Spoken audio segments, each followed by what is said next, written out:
কাল সকালে উঠবো মোরা, যাব নদীর কূলে, শিব গড়িয়ে করবো পুজো, আনবো কুসুম তুলে।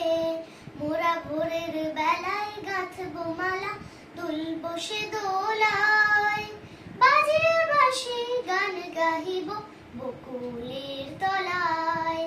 না ভাই কাল সকালে মায়ের কাছে নিয়ে যাব ধরে, মা বলেছে ঋষির সাজে সাজিয়ে দেবে তোরে।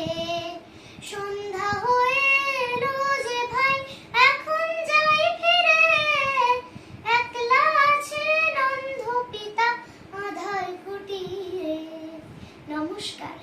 আজ আমাদের সকলের প্রিয় রবি ঠাকুরের ১৬৩তম জন্মদিবস।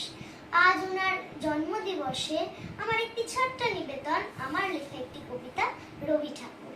রবি ঠাকুর, রবি ঠাকুর, তুমি কবি গুরু, তুমি হলে মোদের আশা, তুমি শেখার শুরু।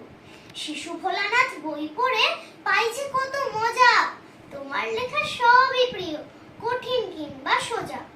সহজ পাঠে পাঠের সাথে গল্প আছে কত, মজার ভাষায় লিখে তুমি শিক্ষা দাও শত শত।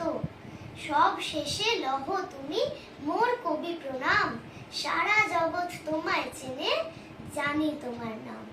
নমস্কার।